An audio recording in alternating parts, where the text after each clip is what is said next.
So far, we're 2 weeks in. Here we go.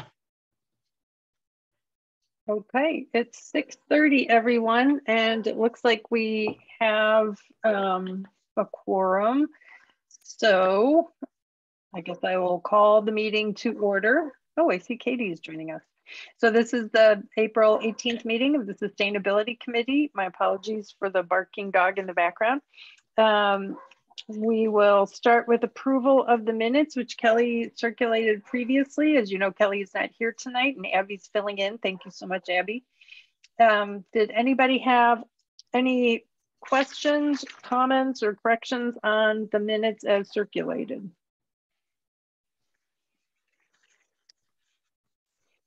All right, hearing nothing from the members, the minutes as circulated are approved.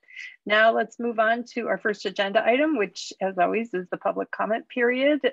Please try to limit your comments to 3 minutes each. And if you could state your address for the record, that would be helpful too. And I see Robert Owen has his hand raised, so we'll start with you. Go ahead, Robert, you have the floor. Thank you. My name is Robert Owen. I live at 1311 Middleton Street. I'm commenting on the latest fleet replacement plan. Current plan is an improvement on the one from last year. One noteworthy change is the straight gas police interceptors appear to be a thing of the past after the 2 purchased this January. That's good, but there's room for further improvement. One continuing hindrance to decarbonization is that Public Works appears to be relying on incumbent vehicle and equipment suppliers to define what is possible in terms of future electric vehicles and equipment, even when the incumbent suppliers are not leading in development of electrification options. Being tied to an incumbent supplier is risky when technology is undergoing rapid change. It's inappropriate when the city has not formally adopted the incumbents in a competitive acquisition process. A Public Works preference to be a Ford, International, John Deere, or Caterpillar garage, or all of the above, does not outweigh a common council mandate to get the carbon out of city operations. Public Works must look beyond its usual suppliers when it searches for replacement equipment with a lower carbon footprint. I've endeavored to find alternative suppliers of such equipment and will continue to do so to make suggestions to assist the Public Works search. Another issue hindering decarbonization is the inappropriate or confusing application of standards to disallow use of EVs. The latest plan states that police interceptors must be police pursuit rated, PPV, but it's my understanding that the Ford Mustang Mach-E GT is PPV, having won the Michigan State Police pursuit trials last fall. So it is not clear to me why it's disqualified. Also, does Middleton even have a policy allowing police pursuits? Many jurisdictions do not. Yet another issue is lingering confusion in Public Works about the extent of EV charging infrastructure in Wisconsin and adjoining states. The police department could send officers to training sites anywhere in Wisconsin, the Twin Cities, or Chicago using existing charging stations and an EV. Public Works and other city departments should take a careful look at the new electric lawnmowers that are available. We do not need to burn gas or diesel fuel to cut grass or maintain ball diamonds anymore. We should be looking at electric tractors and skid steers or loaders, and we should be looking at lower carbon fuel options for heavy trucks which cannot be electrified. There are many options to consider. Hybrid police interceptors are a big improvement on straight gas interceptors, but EVs are better. Public Works should keep working on to get the carbon out of the fleet plan. I want to see Middleton get the carbon out and stop driving with Putin and helping that tyrant finance his evil war by buying fossil fuels we don't need to buy. Thank you. Thank you for that comment, Robert. Does anybody else have a public comment to make? All right, not seeing any hands. And Robert, you can put your hand down, please, so I won't get confused. Thank you. We'll move on to the next item on the agenda, which is Q&A with regard to Kelly's staff report, which again was included in the packet that she provided. Now, Kelly's not here, but we do have Abby who can take comments back to Kelly. And of course, all of us could email Kelly individually, but for the benefit of the rest of us, it would be nice to hear if people have anything they would like to bring up.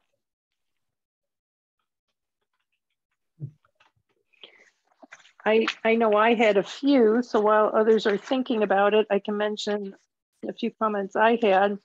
One was about, it's on page 12, Abby, and it was Kelly's mention that our lighting ordinance doesn't meet the LEED standards for lighting to protect dark skies. And I know that is one of the comments, I believe that's one of the comments in our Acre Farms comments. So I think that's definitely something this committee should keep on its radar for the coming year.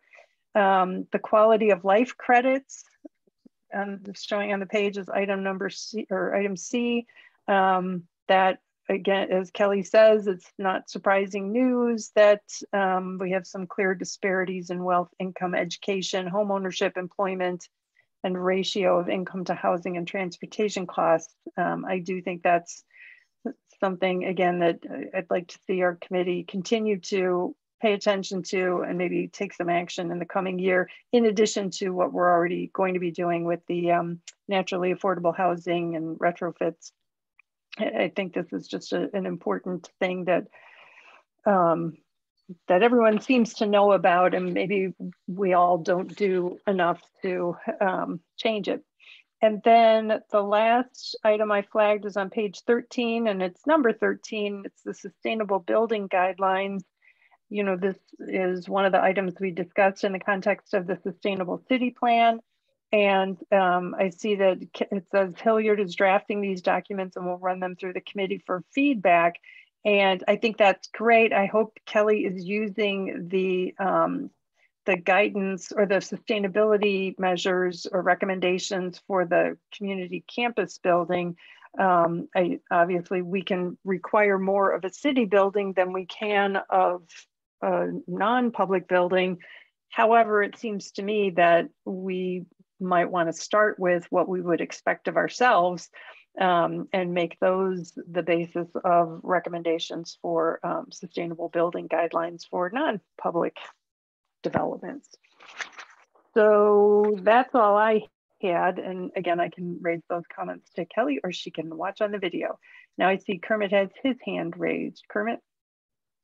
Yes, thanks. Overall, I'm just really excited. It seemed like the staff report just kept on scrolling and scrolling when I was reviewing it. And I think it's just reflective of the pregnant moment we're at as far as building momentum to address all these various issues. I was also going to underscore item 13 as it also relates and has crossover with the conversation we have scheduled on our agenda for the Acre Farms project.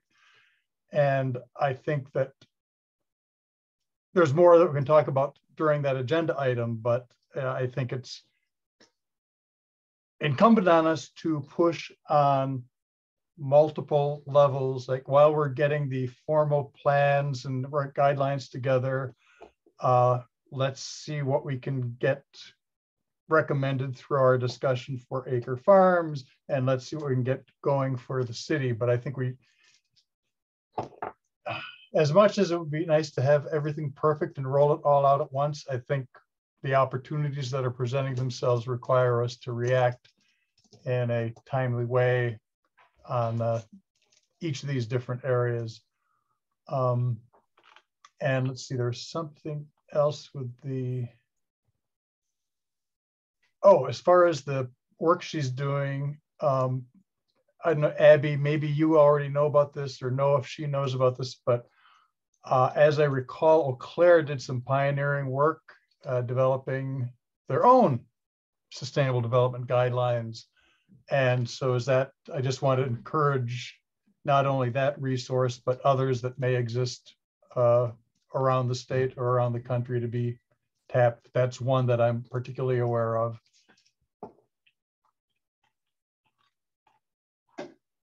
And I think I'll just leave it at that for now. Thanks.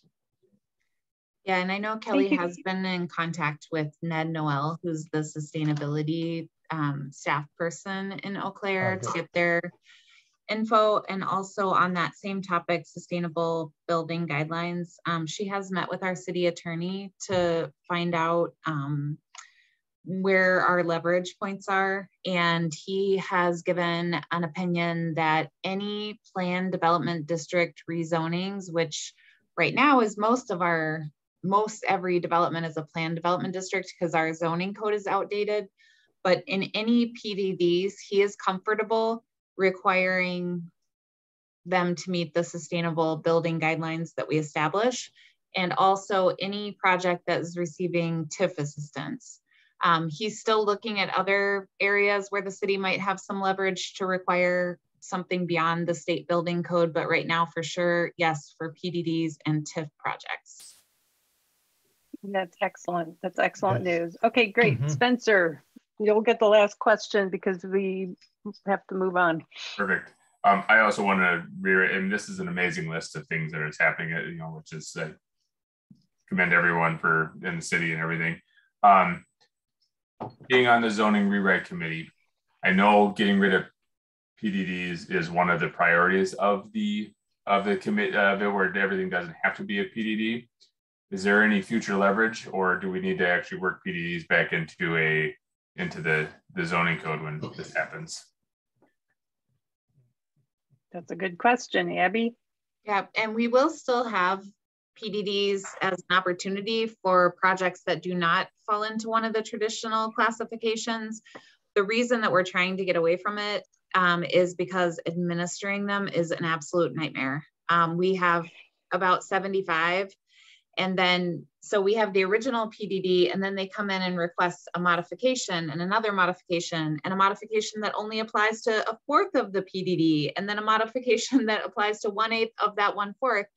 And so then when somebody calls us and asks what should be a relatively simple zoning question, we're like, hold on, let me go look up that specific set of zoning criteria and then all of the amendments to it to see which ones apply to this particular parcel of land.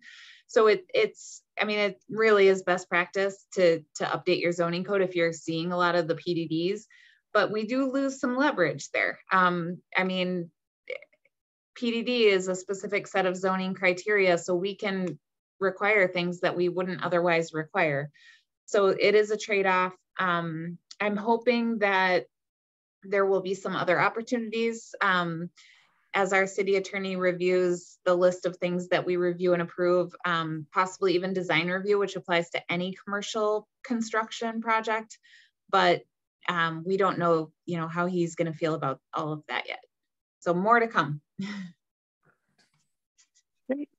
All right, thank you, everyone.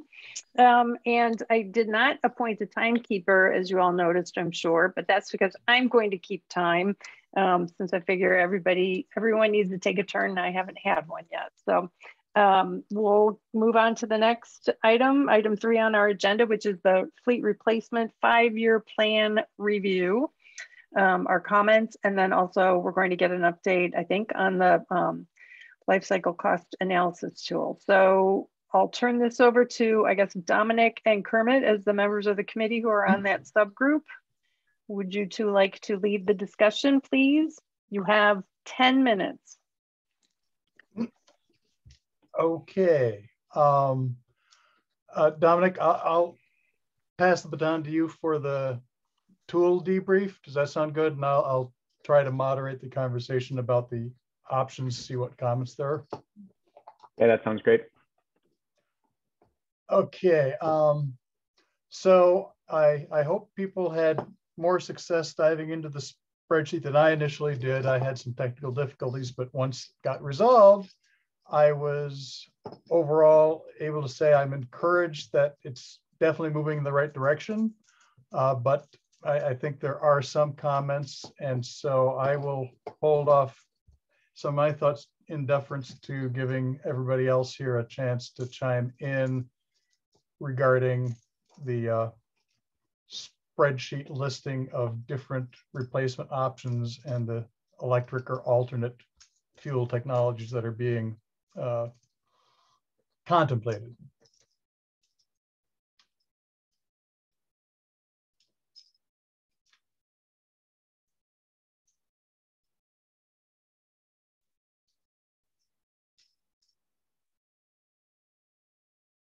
Herman, are you done with your part? Well, I mean, I have some observations or comments to make, but I was not wanting to unduly bias the discussion prematurely. Well, I don't think you Fine. would be unduly biasing it to give us your, your overall opinion of the selections. I mean, I guess I'll throw something out there to you so that you have this comment already in there. And that is, I'm happy to see the, where the electric option is available. They seem to be going for that for the most part. I do wonder why, for especially several years out, why there's so much to indicate that it's not no electric option available today.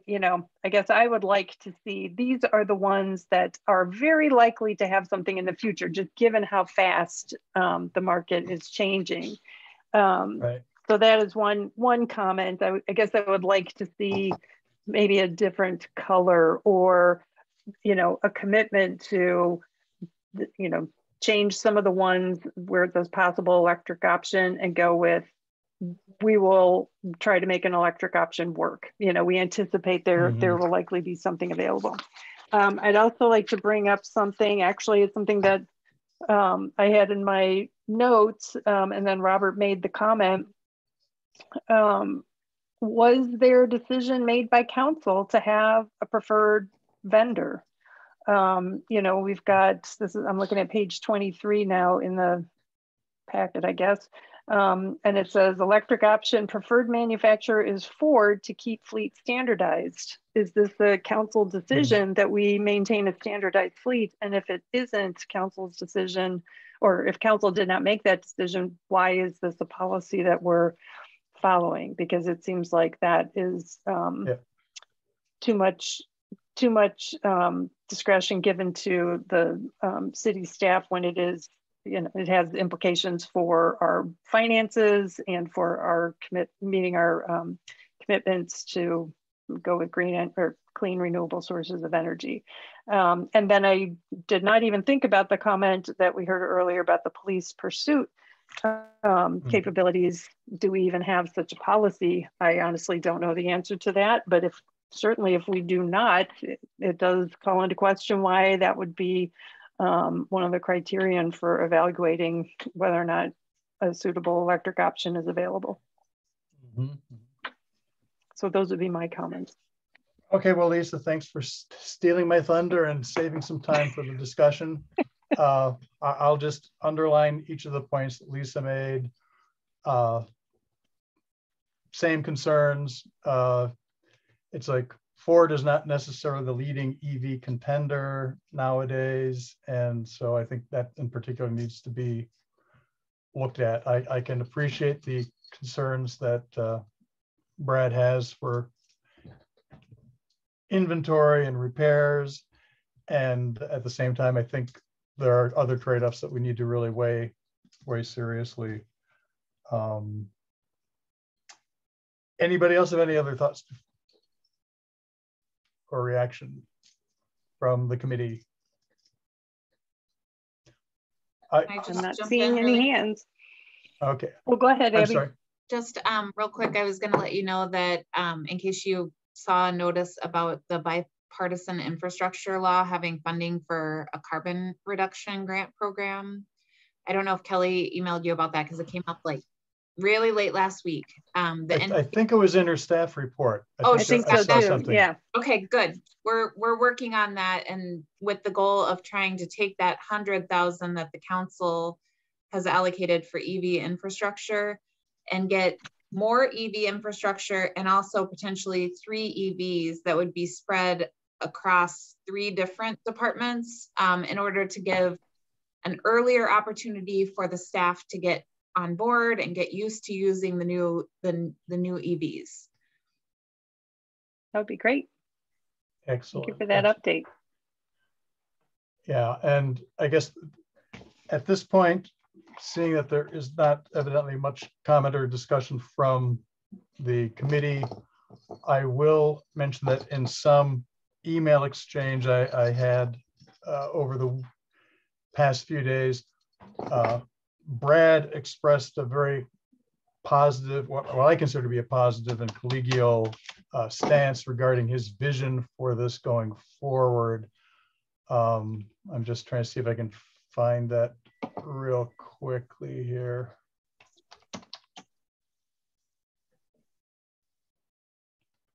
But in essence, he wanted to highlight the fact that this is a evolving and living document, that this is a snapshot in time of his awareness and understanding, but he is embracing the need to decarbonize and move forward.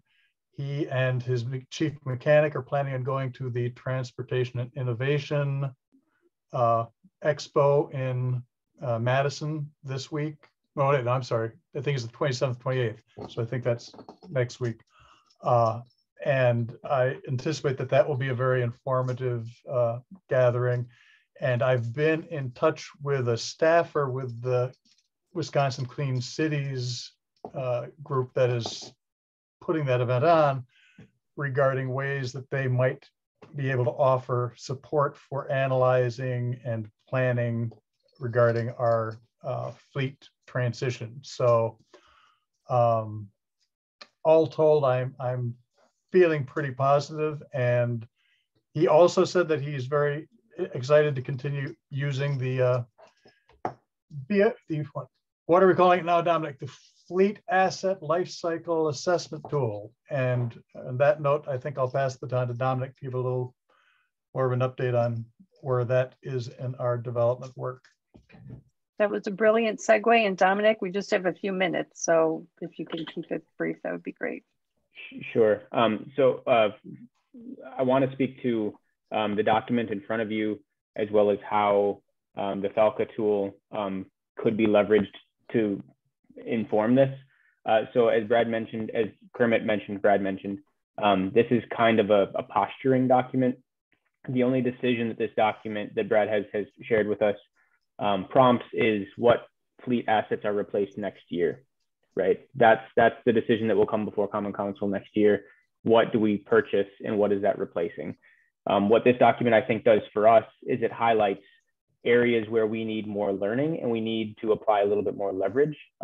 Specifically, some of these medium heavy duty vehicles, no electric vehicle option available. Some of the lawn mowers specifically, no electric version available currently. There are potential workarounds, electric workarounds for both of those, and we can talk about those later. But one of the things that the Falca tool hopes to achieve is to provide an additional lens to see the fleet through. I believe currently the fleet is evaluated through an operations lens focused on maintenance costs. So they put together a fleet replacement schedule in anticipation of maintenance costs on vehicles. When does it make sense to replace a vehicle because we're spending so much time and money maintaining that vehicle, that fleet asset? What we're hoping we can do with the Falca tool is to also provide a carbon lens for that fleet to say, this is an area of the fleet where we produce a tremendous amount of carbon emissions, right?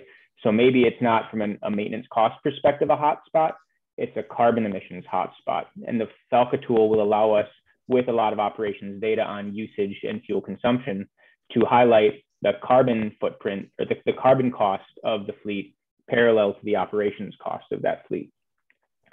The other leverage point the Falca tool will offer is in decisions to purchase new fleet assets.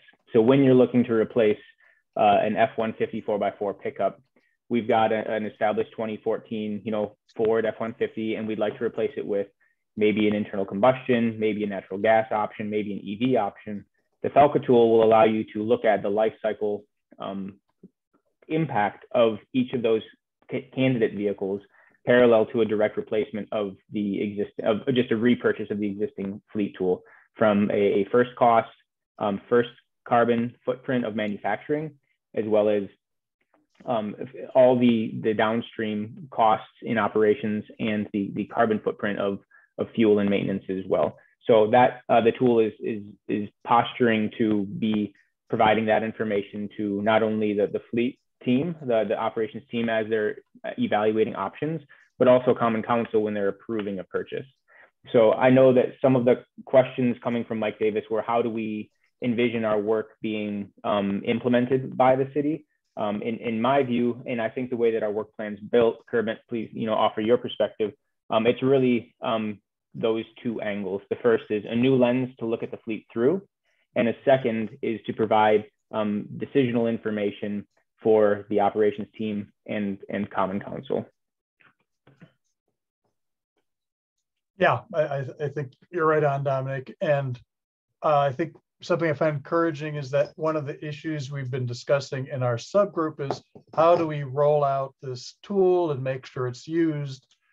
And we're mainly finding ourselves going, it'd be best if we can make it so attractive and fun and helpful that people want to use it.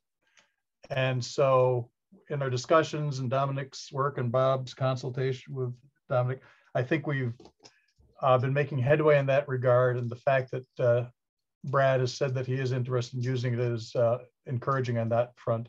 At the same time, we need to continue to engage in this dialogue with Brad and Kelly as the city staffer on sustainability to ensure that the adoption does follow through in a meaningful way. In part, I think one of our driving hypotheses or theories of change here is that it'll be easier for city operations to say, let's spend money on this if we can prove that they will save money in the long run. And the FALCA has as its output an ability and intention to be able to provide ICE, internal combustion engine, say, versus EV comparisons. And anyways, so I think it's a promising tool, and we're going to continue to move it along. That's great. Well, thank you both. And because there was a question, because there was the question regarding the relationship of the sustainable purchasing plan to the FALCA tool, I think operationally they can be independent.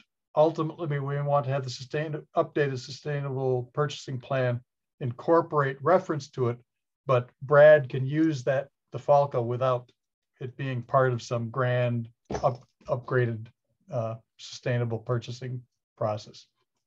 Enough said for now. Thanks. Thank you for that. And we are a bit over, but I do want to wrap this one up because my notes, I had first we need to come up with the plan feedback, and we talked about it, but I'm not sure we have something to provide to Mike Davis in written form. Kermit, do we have something? What you mean regarding the EV?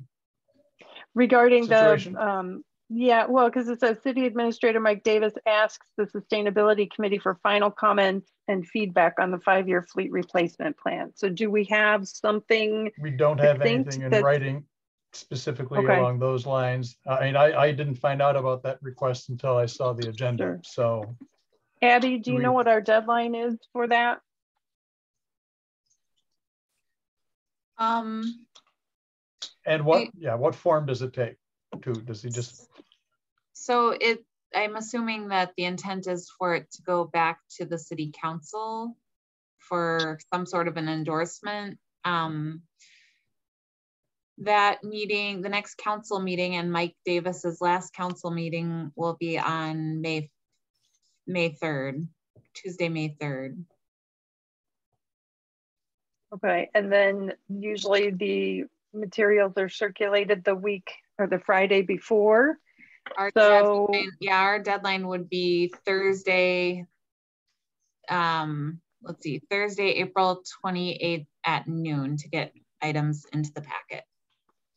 Okay, thank you for that. Kermit and team, do you think you can write a short summary of the comments that we've all expressed today and you've discussed before? I guess the first thing I want to do is confirm with Mike Davis what level of feedback he was looking for. Does it need to be formally written, or can we point to the aptly, competently compiled notes from our meeting discussion that Abby's taken, or what? Because, my preference would be, especially if this is something that's going to go to council, I think I'm picturing like a one-page one-page memo with maybe bullet points, raising the concern about, you know, having a preferred manufacturer. You know, is this, I mean, certainly highlighting the positives of, you know, the changes we've seen already and the promise of additional change to come in future years, but also just asking some questions or making some observations that we need to flesh out. So in those, sorry, just a bullet point them really quickly. We've got the CLT to Ford. We've discussed this at length. Is one bullet point, is a concern.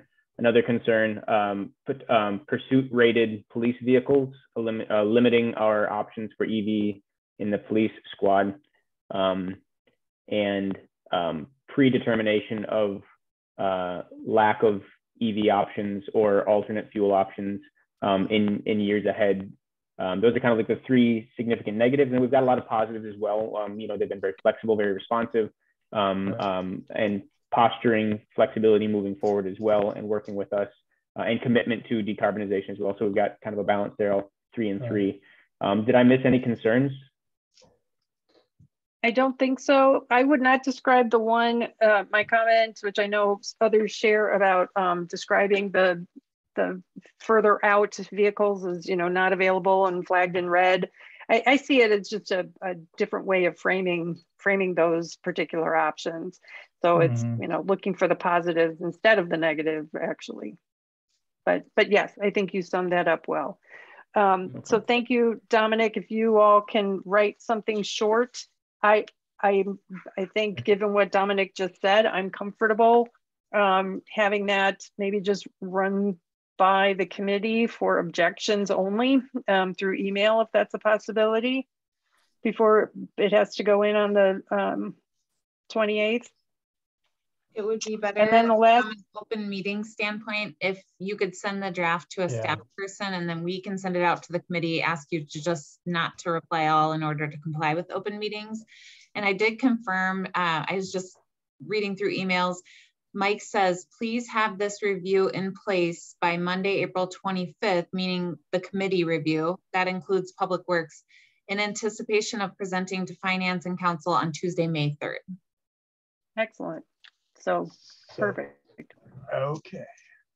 Okay. And then at our next Sustainability Committee meeting, we'll talk about how the FALCA tool and the a review and update or recommendation on the sustainable purchasing policy, how those two go together. So we won't have to talk about that tonight, but rest assured that'll be on our next agenda.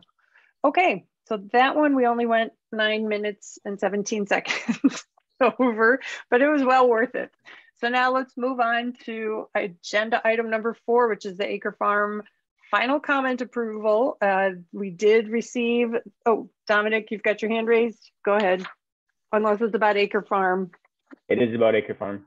Oh. Okay, so then let me just finish my brief little intro here, and then I'm going to turn it over to Deb, and she'll call on you. But we have the comments in here. Many thanks to Deb and Dick Lathrop, who couldn't be with us tonight, and I think Rick Eilertson helped as well, and maybe Kermit.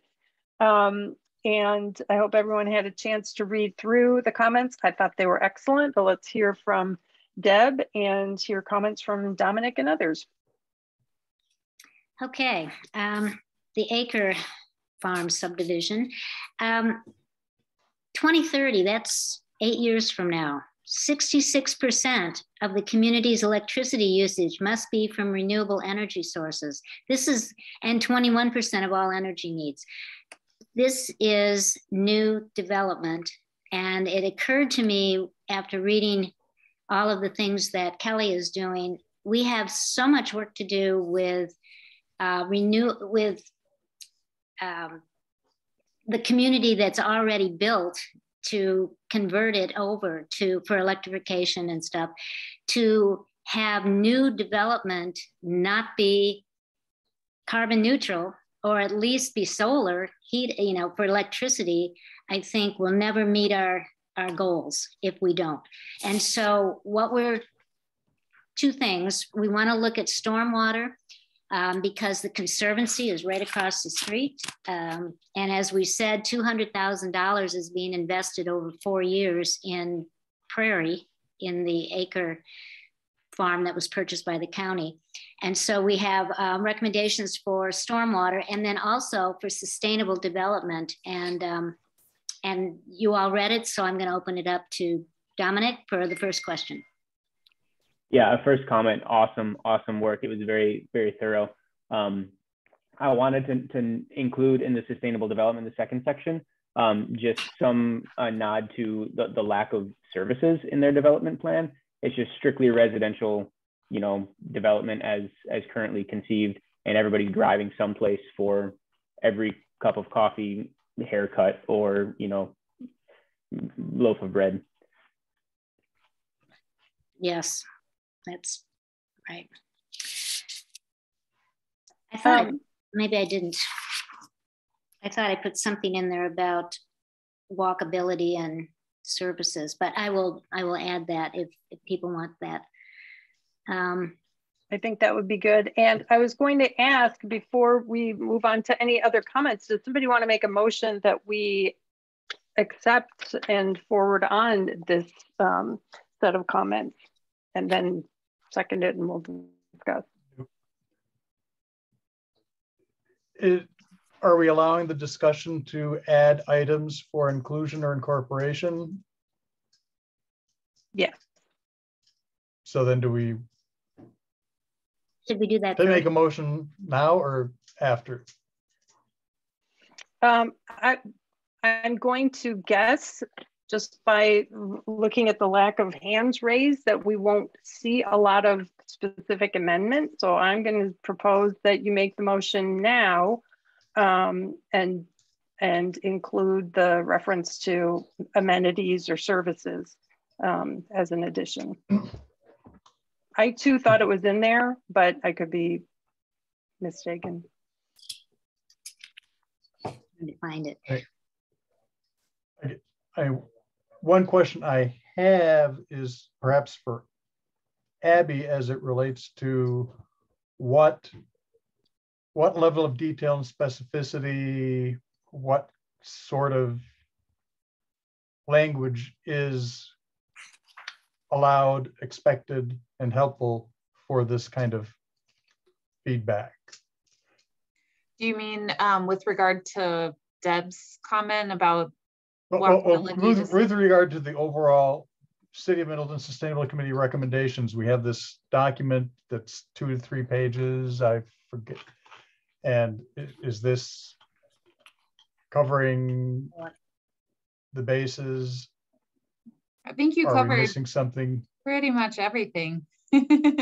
I think he may be asking, if I can speak for you, Kermit, I think he might be asking, is this the type of feedback that is anticipated coming from a committee, whether it's ours or others? Like, is this the right format? It's the right format. I think that the developer will be surprised about the extent of the comments, but I mean, I'm just being honest. I don't think that anything that you've included in here is not supportable by approved city plans. And the comment regarding services, you could tie that into the approved comprehensive plan where we talk about complete neighborhoods, which I think Dominic had brought that up in the last meeting as well. You know, these are recommendations. I am not going to guarantee that every single one of them is going to get included in the development. That ultimately will be a decision of the Common Council to make. But I think you have done a really, really thorough and wonderful job spelling out what you would like to see. Excellent.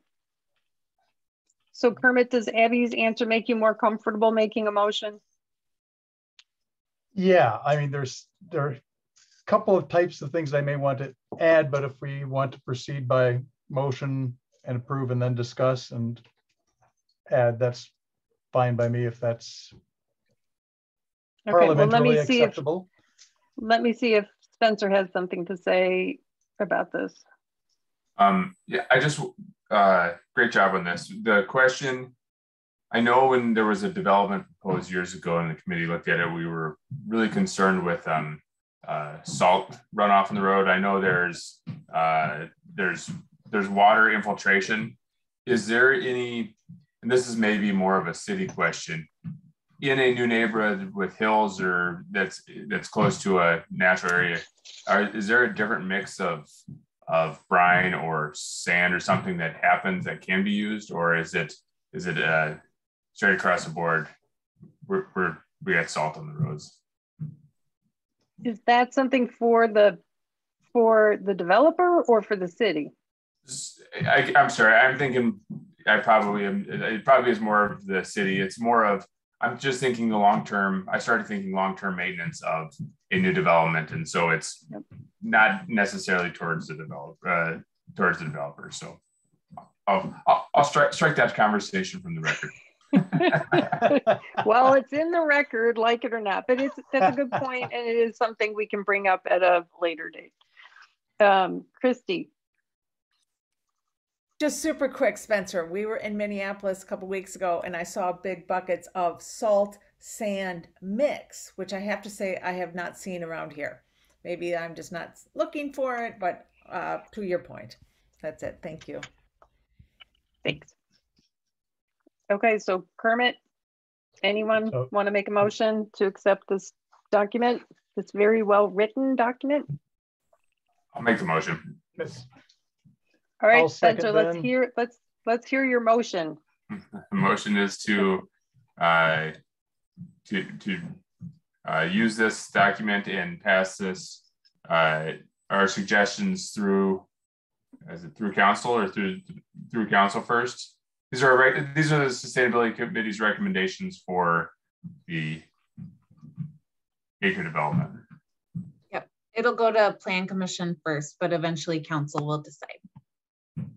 Okay, so it sounds like the motion should be something along the lines of to forward to the Plan Commission, right, the comments by the title, it's City of Middleton Sustainability Committee's recommendations on Acre Farm subdivision development. Yes, does that sound like it? We wish for as many of these to be incorporated and considered throughout the development of the neighborhood. Okay, and Kermit, you second that? I'll second, yeah. Okay, so the question is, and Abby, can you read the question back? What is the motion, so we know what we're going to be voting on? I'm sorry, I can't. I was going to rely on the recording for the minutes. I didn't get it specifically. Okay.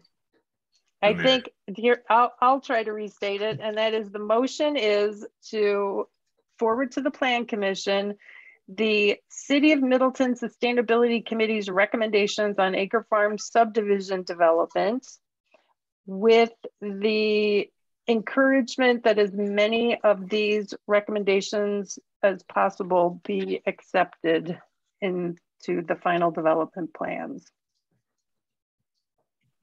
Perfect. Okay, any further discussion? Kermit? And this is where I was wondering to what extent it would be helpful and or allowable to include reference to resources that would be more specific in terms of some of the goals or outcomes we're trying to achieve. So for instance, would including a paragraph, something on the order of the development should comply with the EPA's low impact development guidance, the IECC 2021 recommended energy efficiency code, and the ASHRAE advanced energy design guide for reaching near net zero using existing technology. Those would be definitely hitting for the fences kind of requests, but while we're hitting for the fences, and as Deb pointed out in the introductory remarks, it's like, if we do not get new development right, we're doomed. Yeah. I mean, anything new needs to be at or above the target we need to reach 100% renewable, net zero carbon.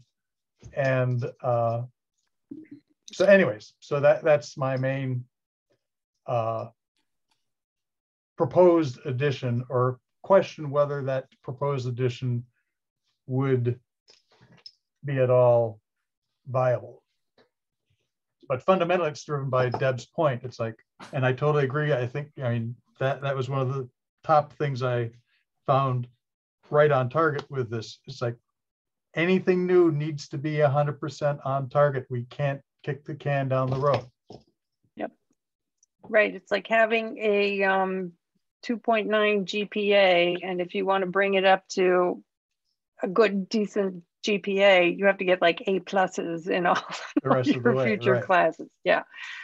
Here's what I would suggest. I would suggest we adopt the motion to go with these comments, but that in the cover memo transmitting these comments, those references can be mentioned, and it can begin with the statement that Deb made early on about why the following pages are going to have so many recommendations in them. And it's because we recognize that we've got a lot of existing development that is going to be difficult to transform. And so it is all more important to make sure that we start at 100% with new development.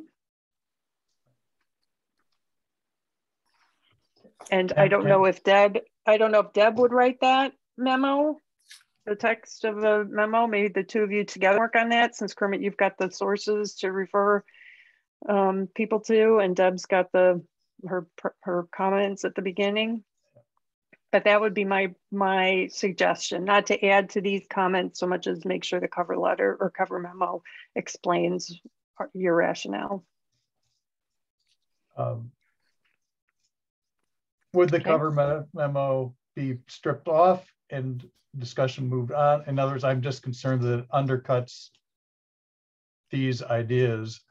At the same time, I'm to some extent deferring to Abby as far as what is this too specific to start saying, here are some code and standard idea. Yep. I really like Lisa's idea, and as the staff person who will be putting this document into the packets, I'll make sure that the memo and the recommendations are all, one PDF. They go hand in hand, because I really like the way that Deb explained it.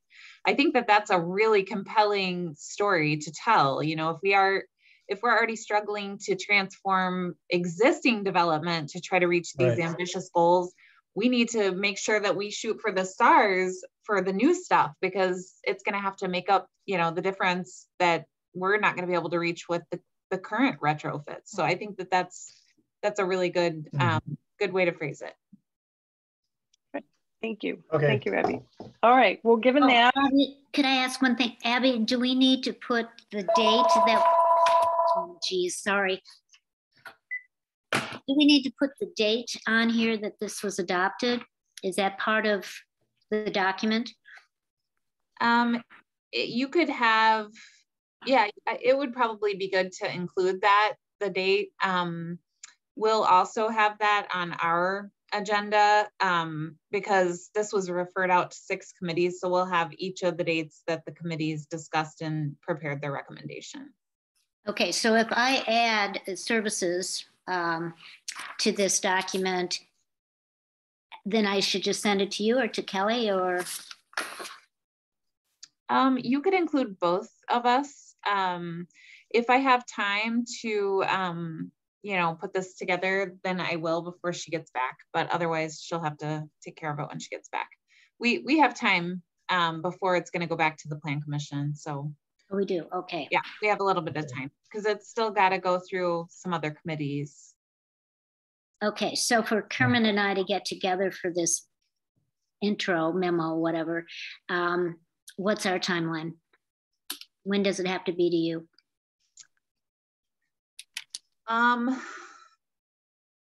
Let me see here. Well, we're not going to take it back to Plan Commission at their meeting on the 26th. I know that for sure. So the next Plan Commission meeting after that would be on Tuesday, May 10th. And we put our packet together on Friday, May 6th. Ideally, we would like to have a little bit of time to review it, and we also like to provide the applicant with the information a bit in advance. So how about we say you have it to us by Tuesday, May 3rd? Would that be okay? Okay with me. Kermit and I will just have to get together prior. Yeah. Okay, thank you. Okay, So we may be able to jumpstart things by email, Deb, but yeah. So back to the question being, next time we're going to write these out so it's easier. That we forward to the Plan Commission we need instant replay. Forwarding to the Plan Commission, the City of Middleton Sustainability Committee's recommendations on Acre Farm subdivision development with as many of them, the encouragement. Yep, that as many of these recommendations be implemented as possible. All those in favor of the motion? Kermit, we're already 7.5 minutes over. I'm just concerned about as possible is the proverbial opening you can drive a truck through. I mean, do we want to just say this is what we want to see implemented, and I'm okay with it either way. But I mean, I think the fact is this is, you know, we're shooting for the stars here, and we'll be lucky to get as many of these as possible. So if we had the leverage and could mandate it, I'd be all for that language. But I don't think it undermines what we're trying to do to say we want as many as possible implemented. But if members want to strip that out of it, I'm happy to take it out, as long as Spencer and you agree. Since Spencer made the motion and Kermit, you seconded. What do you say, Spencer? Any thought on that? I'm okay leaving it in there. I think we make the recommendation and let it go. Okay. Okay with you, Kermit. All right. All those in favor signify by saying aye. Aye. Aye. Any opposed, say no. Okay, moving on then to the next agenda item, which is the support pollinator species and biodiversity in Middleton by resolution 2022-26. And I don't know if anybody can see, but I'm wearing my bee-friendly earrings in honor of this particular item. I'm really excited about it. So Kelly, you drafted this resolution. I know we had talked about this previously, but just tangentially as a committee many months ago. And what I didn't know is that Appleton is literally the first city in the US to do something like this. And even better than that, Lawrence University, my alma mater, it was a couple of professors at Lawrence who took this idea from England and decided to give it a shot in Appleton. And so here we are a few years later, and we have this opportunity. So the resolution as it's currently written, Abby, correct me if I'm wrong, but this is not going to be a recommendation from the Sustainability Committee, correct? I mean, we can support it, but it is already in the council packet for tomorrow. We had to get it in if we wanted it approved before May, but my plan is to go to the council meeting tomorrow night and note that the Sustainability Committee made the recommendation. Okay. Assuming that you're going to. I will be there too, yes. And I can second that. And so I do think we want to make a few changes to this. And I think, again, let's entertain a motion to accept it. Then we can mark it up and amend the motion to accept it as amended. I don't have significant comments to make, but I do have a few. So who would like to make a motion to recommend this resolution 2022-26 to the Common Council at its meeting tomorrow? Christy, do you want to move? I could move this one, yes. I did read this article. Did you see the New York Times article? It was by a woman who works at Promega. Did you see that? Oh, I saw the article. I didn't notice where she was, but that's great. Yeah, good for the New York Times covering it. Okay, so we have a motion to recommend resolution 2022-26 to Common Council at its meeting tomorrow. Do we have a second? I'll second it. Deb seconds it. Okay, any discussion? I have a few minor comments. Abby, if you're ready. In the 5th whereas clause, regularly is in there twice. So I would take out the first one or the second one, either one. So it says regular, yep, okay. This is, I should have looked this up, but I didn't know if Forbes is spelled right in the first, in the be it further resolved clause. It's just at the bottom of your screen. I didn't know if the E belonged in there. Somebody quick look it up. F-O-R-B. I know that's how you spell the magazine. I wasn't sure if that's how you spell the thing. No, there's no E. No E. Okay. No E. And then the last thing I had was just a question, and that was, this is all about encouraging, promoting and educating the community about this and making it possible for residents to voluntarily delay lawn care practices, and then encouraging residents, business and property owners to do these, grow native plants. But it doesn't say anything specifically about the city committing to do these things as well. And it seems to me that if we're encouraging residents to do it, we should also be leading the way. So I wondered, I didn't have a chance to look up Appleton's resolution. I know Monona has another one, but I wonder if it's possible to add a resolved clause to indicate that this is something that we would like, that Common Council would like to see the city model or provide an example by doing the same. And I know Kelly is working with our public lands staff on locations for that. I like that change. Yep. Yeah, like I said, it seemed like it was missing. I'm sure if Kelly wasn't traveling this week, and we had a chance to talk about it, she would have been like, oh yeah, of course. So that would be the one addition I would make, is to make it clear that this is something we would like the city to be doing as well. Yep. All right, so Christy, you made the motion. Are you comfortable amending your motion to incorporate that additional resolved clause? Sure, thank you. Deb, is that okay with you? Yes. Okay, any further discussion? My question or concern is,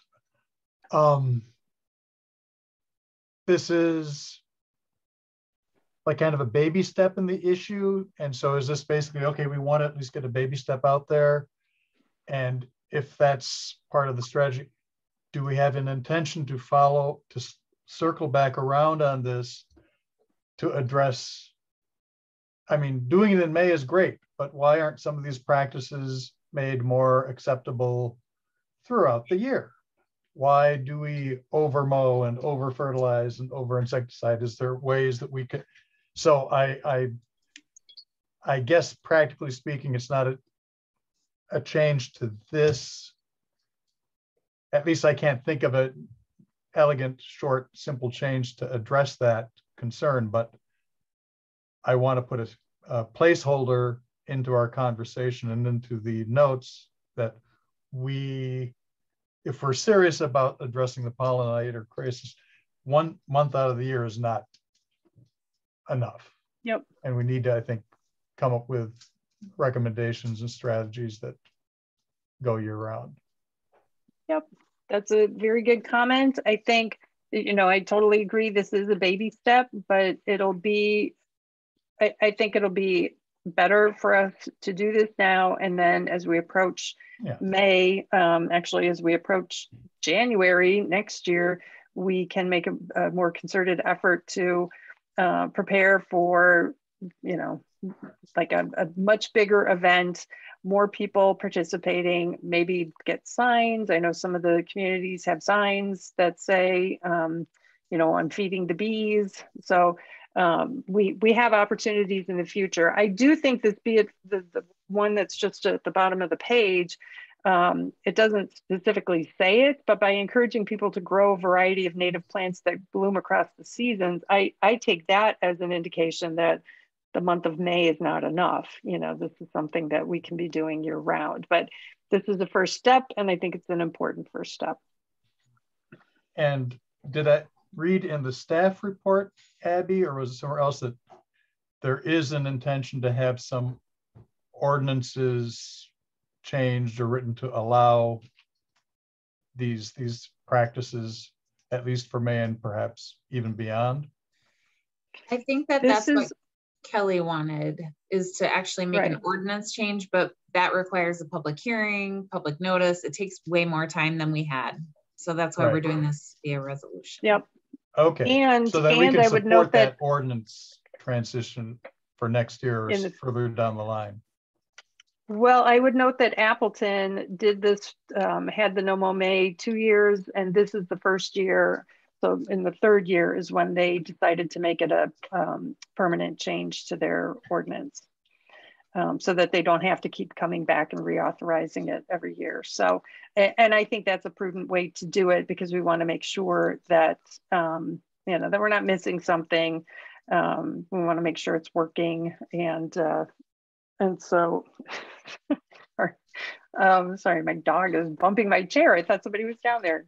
It was her. Anyway, I think I'm more comfortable doing it this one time to see how it goes, and then improve on the process in future years if we need to. Certainly if it works great, then we have fewer improvements we'll need to make.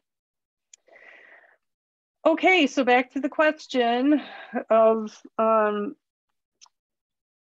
recommending to council that they adopt resolution 2022-26 with the changes discussed on this meeting. Most significantly, the addition of a resolved clause indicating that the city will do the same. All those in favor of the motion signify by saying aye. Aye. Aye. Any opposed, say no. All right, the ayes have it. And then Abby will be at the council meeting tomorrow, and I will be there too. And we'll make a public comment at the beginning of the regular current council meeting, to let them know what we approve. Okay, finally, we get on to the work plan updates. Is that where we are? Yes, work plan updates. Let me stop and restart my timer. Okay, it's like our speed dating work plan updates.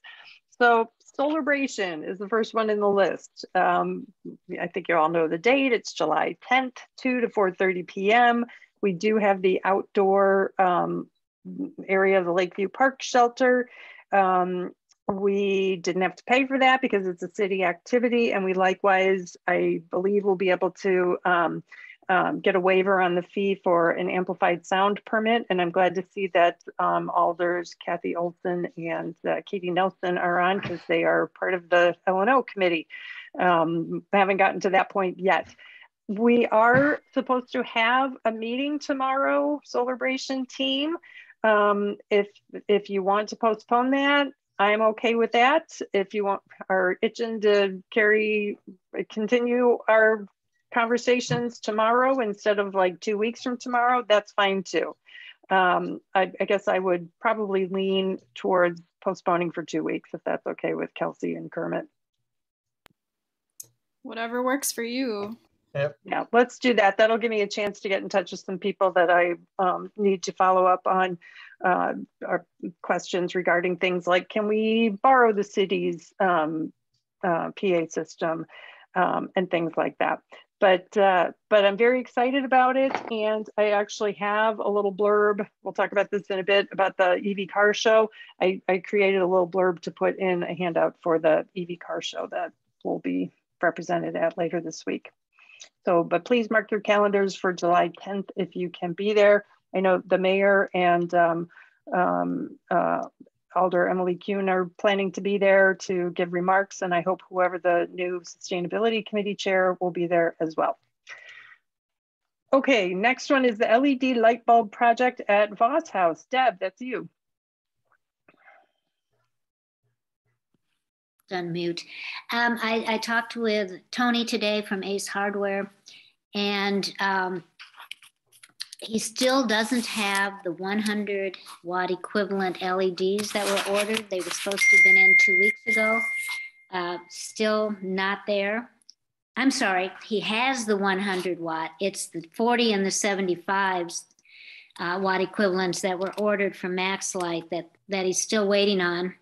And they were supposed to be at Ace 2 weeks ago. So I'm not sure what's going on with that. The question is, the Voss House would like to finish their install of all their ceiling lights that take the 100 watts, which we are providing them to finish their project. And so I would imagine the best thing to do would be to get those 100 watt light bulbs over to Voss House so they can do that while we're waiting for the 40s and 75s. Is that what the committee would suggest doing? Members? Sounds reasonable to me. Spencer's nodding. Okay, well, the 40s and 75s were supposed to be for individual apartments. The 100s are going into the fixtures that Voss House provides for all the units. So there's a little difference in the usage. So these are personal lights that will have the 40s and 75s, which means that somebody has to go into the apartments to swap them out. So I think it would probably be fine if we waited on that and just got the upgrades done. And the other issue was in the hallways, they have their lights on, fluorescent tube lights 24/7. And Dick is suggesting that they take those out and replace them with LEDs. And they should be able to save quite a bit of energy being that they're on 24/7. So he's going to suggest that when we are supplying the 100 watts, which is an equivalent of $500, they could take that $500 to start replacing ceiling lights. So in the hallways. So we're hoping they will go with that suggestion. That's great. Deb, let me ask you this with the delay, because I know it seems every month you have to report that it's Tony. Yeah, they're still waiting. And I'm sure it's, the whole pandemic supply chain issue thing. But I'm wondering if we do decide to once again provide bulbs to clients at Middleton Outreach Ministry this December, is that something we need to factor in and maybe order them way earlier than we normally would, just given the delays? Probably be a good idea. The 60 watts are not even expected to be available until May, which means could be later. That's the earliest. So, I mean, if that's what the committee wants, I don't think we've voted on that, have we? No, not yet. I'm just, again, thinking ahead. Normally we wouldn't worry about getting them or ordering them 4 or 5 months in advance, but as we get to that month in our calendar. If we do want to do something for mom again this year, we need to build that in. Okay, any questions? We might as well order them when we order the 60s. If I think 60s are the most universal wattage equivalents that are out there. So if you want to get for mom, then we probably should decide tonight so that if when May comes, I can order for them as well, for mom as well. I think I'd prefer to wait until next month for that, if possible. Kermit?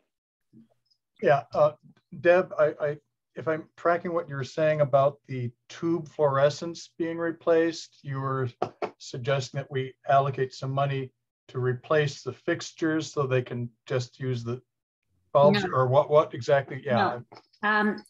We were going to sort of leverage we're giving you $500 worth of 100 watt equivalent bulbs to finish your project. We would like you to use the $500 you've saved to replace the ceiling lights in the hallways with more efficient bulbs, LED tubular bulbs. Okay, good. That makes more sense, because I was going to say, I thought they do have LED fluorescent tube form factor bulbs, but it sounds like that's what you were talking about then. Yeah, but at their expense, not ours. At their expense, yeah. Okay, excellent. That clears up my misunderstanding, and that's exactly what I was going to suggest. So, good. That's it. Good. Sorry about that, I'm muted. Okay, thanks, Deb. So the next one, Spencer, is for you, and that is the zoning code rewrite. I reached out to Mark Opitz 2 weeks ago again, and it seems like it's still in Vanderwall's hands and has not come back to the committee again since then. So it's out there. It's been quite a few months since they brought it back to us.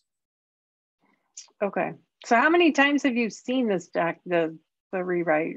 We have met twice, I believe. And in the past year? 6 months or so, I think. And he is going to be scheduling a meeting with you soon, Spencer, to specifically focus on the single family zoning districts that are being proposed. He was just talking to our consultants about that. Perfect. I know there's work for me to move forward. I just haven't seen it yet. So I'll report back when I get here. Okay, thank you for that, Spencer. And I can give pretty much the same report on the strategic plan.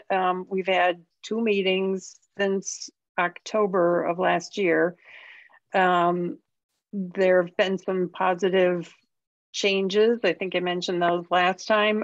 I'm very interested in seeing what Vanderwall comes back with for the place that we're going to be identifying Middleton with. I'm advocating for that being the Conservancy, Pheasant Branch Conservancy. I think that much more than Lake Mendota is the place that many people think of when they think of Middleton, or at the very least Conservancy, maybe not specifically Pheasant Branch, but the concept of Conservancy. So we'll see where that goes. Abby, do you have an update on that? Any idea when that's coming out? I wish I did, but I don't. I have the same questions. Yep. Well, I can tell you, as a member of the advisory committee, I feel like I have done very little in the way of advising and have been asked to do even less in the way of advising. So it's been kind of a disappointment, but I hope we'll still get a good product out of it. Kermit. I'm sorry, I just wanted to rewind back to the zoning question, and related to what Spencer and Abby were sharing earlier about the implications of the PDD. Are there any zoning functions or features that we should be specifically advocating for from a sustainability and a development leverage perspective? I mean, should we be advocating for the inelegant PDD just because it gives us that sustainability advantage, or should we find, or can you tell us what the alternative zoning criteria or ordinance provisions might be that would give us some options with developers? I'll let Abby answer this in a second, but when we look at the getting rid of the PDD, it is because something like 60% of the lots in Middleton don't conform with our standard zoning, because our standard zoning, I think, has a minimum of a quarter acre plus or minus. And so all of the new neighborhoods with higher density have to go to PDD to make it happen. So in my opinion, a higher density neighborhood is a better neighborhood for sustainability. We aren't sprawling as much. So by rechanging what these zoning classifications are, it makes it just a much more easy, uniform way to do it. And it also, I believe, encourages sustainability, even if we don't have leverage that we didn't even know we had for years.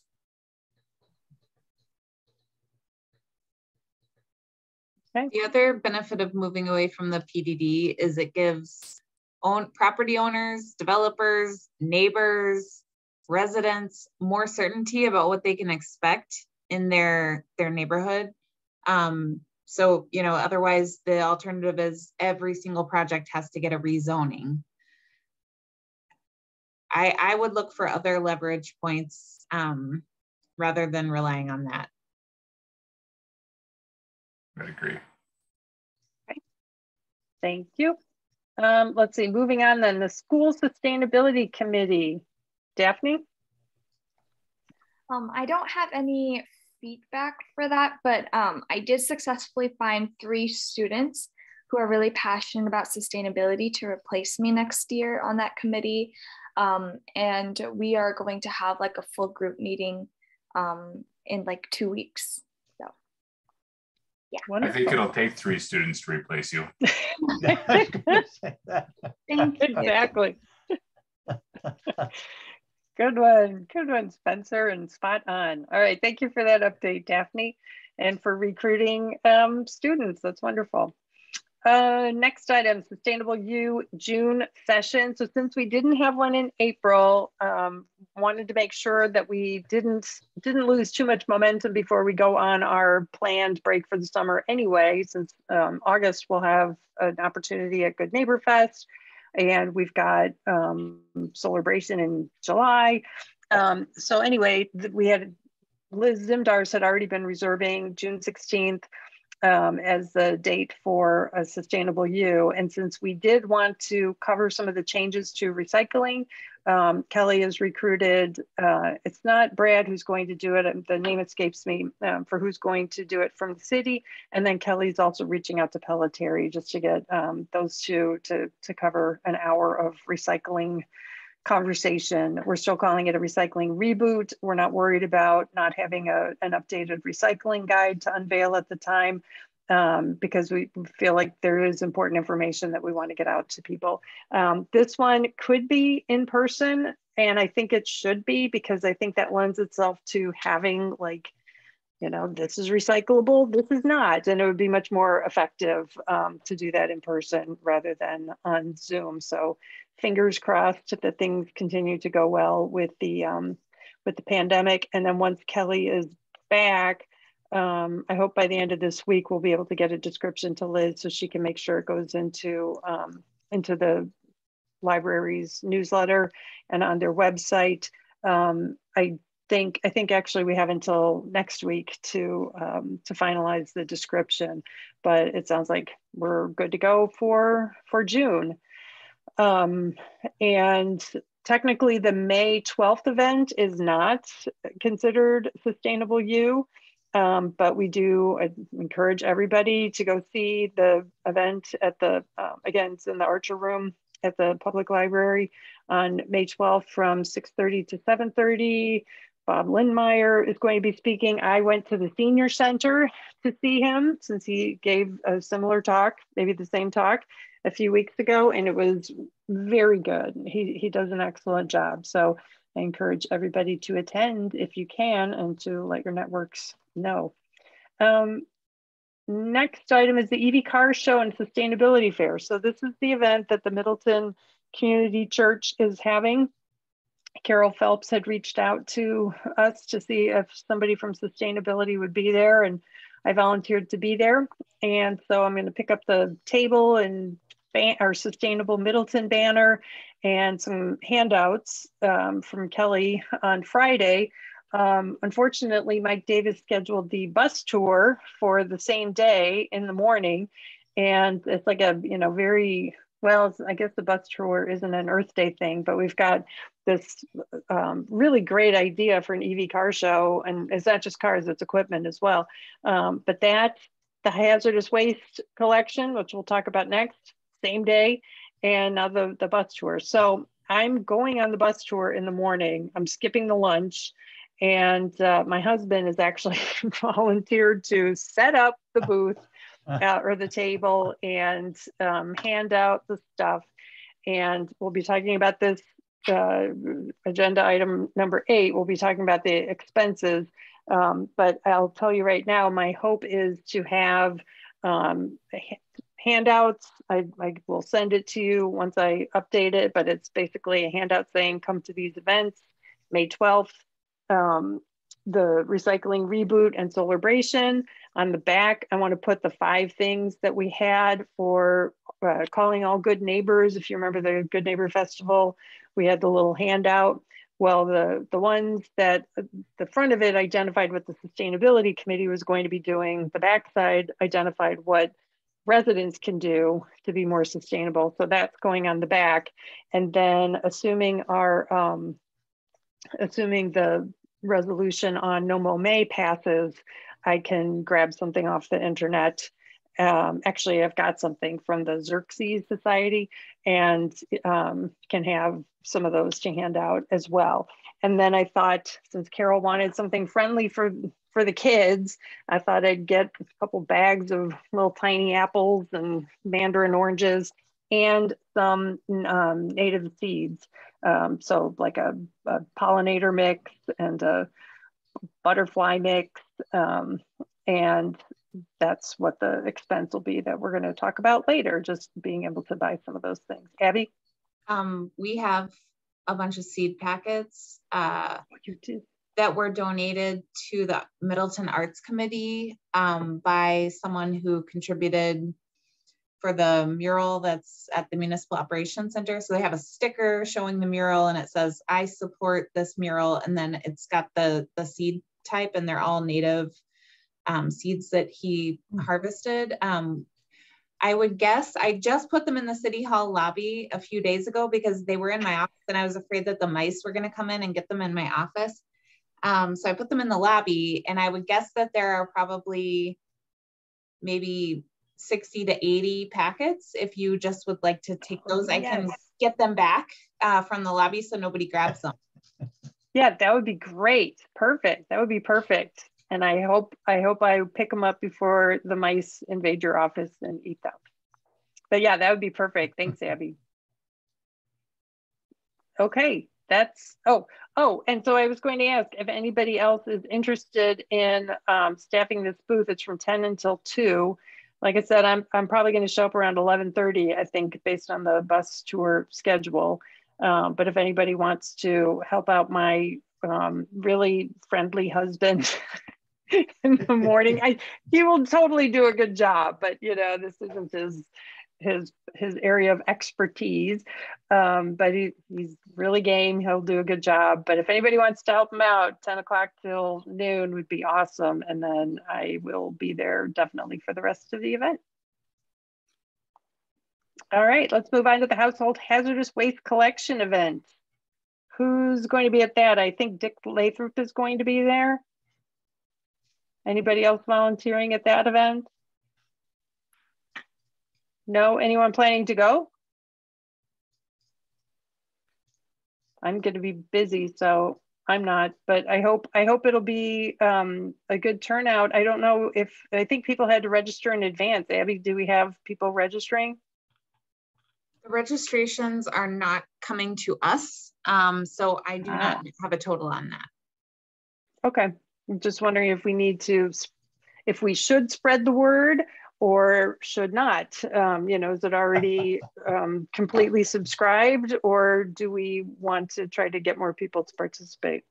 Well, I think that they still want more people because today they tagged the city Facebook page advertising it, and then I shared it onto the city's Facebook page. Okay. Okay, and the hours again, is that 8 to 12? Let me check. I think it's a. That's the bus tour, I know. Yeah, 8 to 12, Saturday, April 23rd, Clark Street Community School. Yep, Yeah. and that's too bad because if it were in the afternoon, then we could say something at the Eevee car show, but oh well, it is what it is. Christy. Abby, quick question regarding the city social channels. So you mentioned Facebook. I know my kids tell me, Mom, Facebook is for old people like you. So, you know, where else does the city push things out on, just out of curiosity? Well, we used to have a Twitter page, but it's been pretty inactive for a few years, mostly due to the staff person who's handling it being too busy, which is me. So I do the Facebook and the Twitter, or I used to have the Twitter. We have never opened an Instagram or a TikTok or any other channels like that that I'm aware of. I know that some departments post on Neighborhood Next Door. Oh yeah, that's a good idea too. Yeah. Okay, just curious. Thank you. I know it's like a big job, so you know, no worries. Yeah. Yeah. Thank you. Yep. All right, great. Well, I think that's it for the work plan. So hooray, we got through an agenda item in less time than we had budgeted. So that's good. Moving on to item 7, the Sustainable City Plan update. We will have a longer session on the agenda next month. So, you know, as we get to agenda item number 9, remember that. Christy had made some really good comments about, again, you know, if the goal is to make sure that it's accessible to any member of the public, then there's still opportunities to simplify the language and reduce the length. So I appreciate that comment, Christy, and I'll definitely work on that. I'm going to incorporate a reference to NOMO May. If that does pass, I think that's worth adding in the appropriate place. And then I hope to also update the information on the fleet and the tool, and then also possibly information on this great grant that the city just got. I think that would be worth adding in, even if it's like a text box in the final formatted version. And then of course, waiting on the strategic plan to come out so that it can, you know, I want to make sure that when this comes out, it's not going to be contradicting or missing anything that comes out in the strategic plan. So I'm pretty sure the timing for that is May. We'll see. And I will go back to the concept or my report on the strategic plan. One of the things that came up, I think it was at the last advisory committee meeting for the strategic plan, it might've been a visioning session or it might've been the public session. I think it was a public session. Kermit might back me up on this.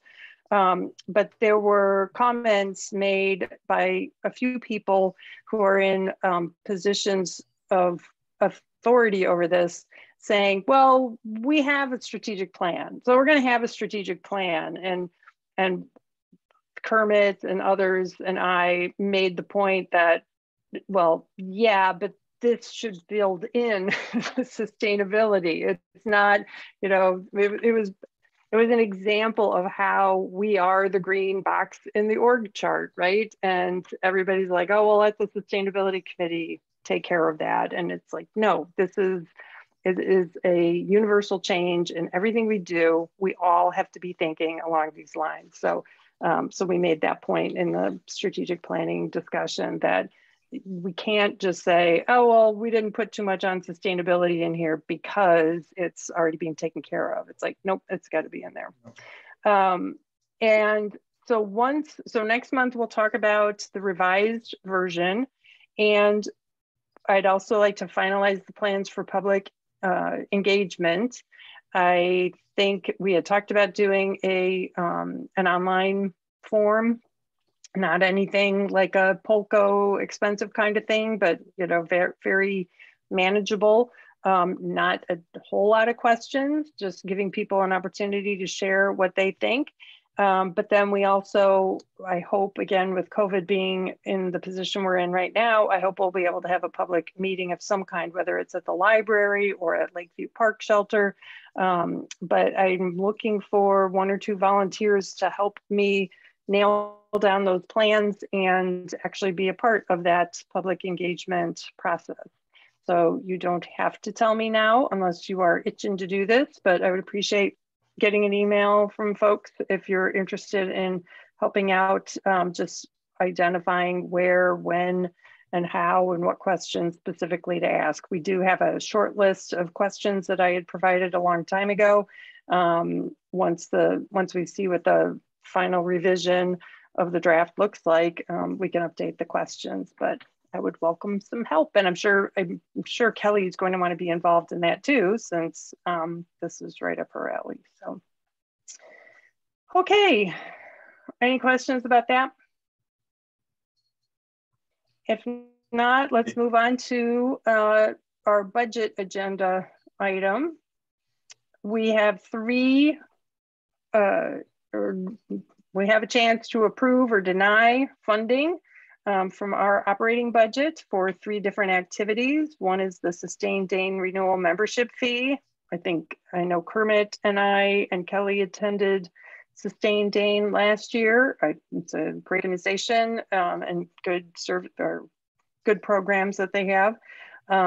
We have the Bike to Work Week event funds for June 6th through 10th, which is Bike to Work Week. And that's to pay for things like snacks, coffee and snacks for cyclists.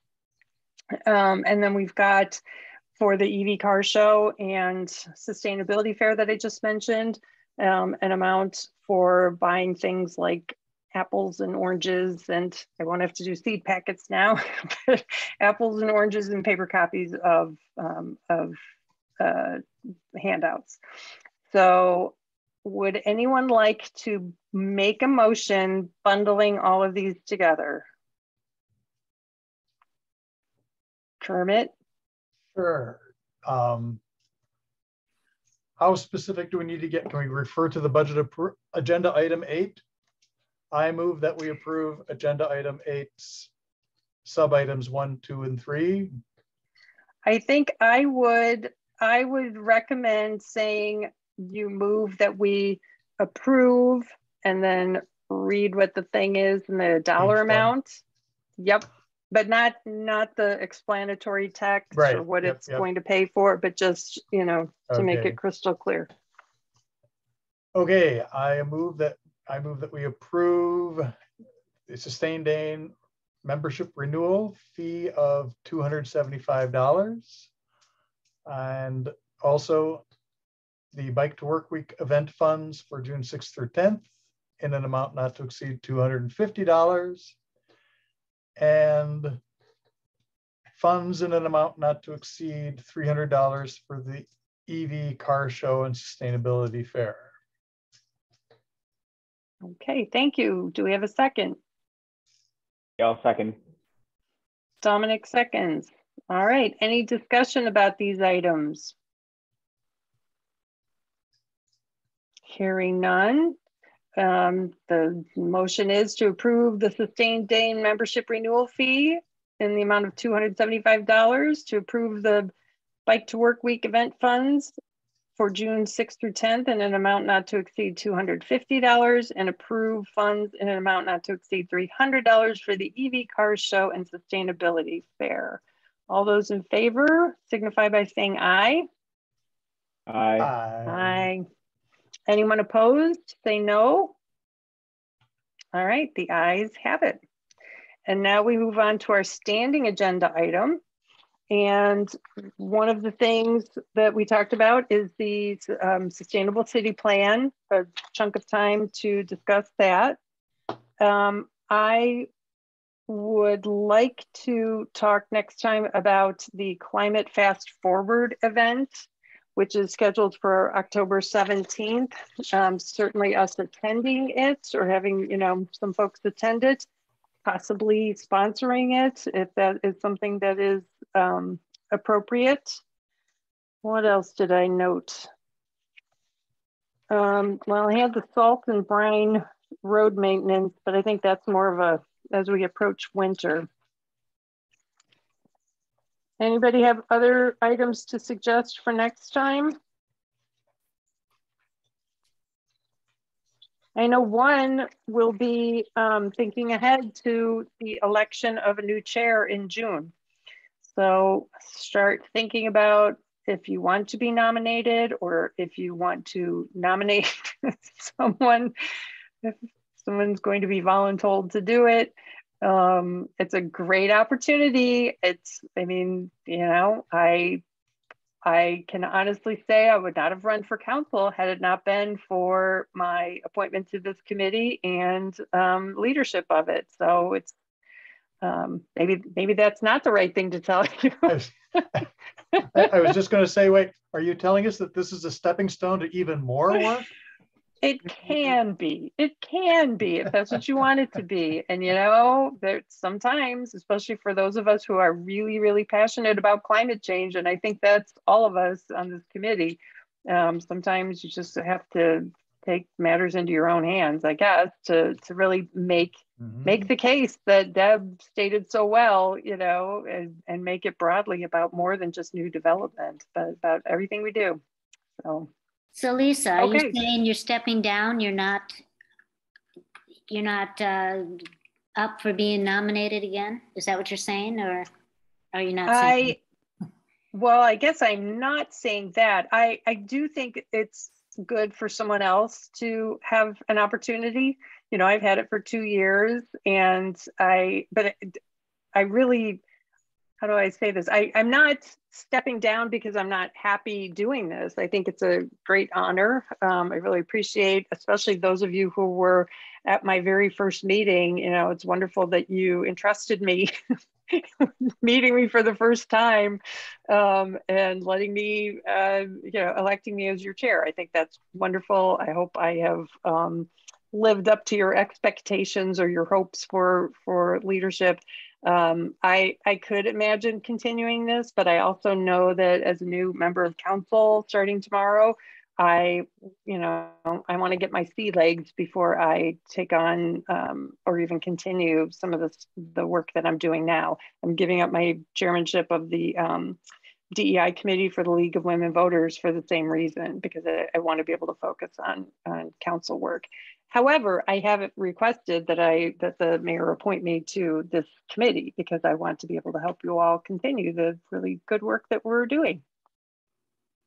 And one other thing, and that is we had talked about a potential order of LEDs for mom. Did you want to put that on the agenda for next time? Oh, that was it. Thank you, Deb. Thank you. Yes, let's make sure we add that. And Good Neighbor Festival. If this is, again, I think we did it once. It was really good. I think it was just the beginning, and we have a lot of opportunity to spread our message of sustainability to people in Middleton if we continue to be present at the Good Neighbor Festival. So let's talk about that too. All right. Is there anything else for the good of our committee? Quick question. My term, is things roll over in June? When is actually the ending of my term, and when do the new appointees come in? Do we know when that happens? The mayor's in the process right now of appointing council members to committees. He will finish that up, and then he's going to be appointing committees and commissions. Likely their first date with the new terms will be June 1st, or whenever the committee meets after June 1st. So Spencer, you have one more meeting. Well, that's okay. I just wanted to make sure I wasn't overstaying my welcome. You're always welcome. Even after you step down, you'll be welcome. Many hands make the work light. So, okay. Well, thank you, everyone. We're ending at 8:10. That's awesome. I like thrilled that we finally achieved the shorter, more compact meeting, and that we accomplished a lot. So look forward to seeing the memo and final recommendations, and see you tomorrow, Abby, at the council meeting, and let's hope council passes the No Mow May resolution. I think that'll be great. All right, good night, everyone. Bye. Thank you. Good night.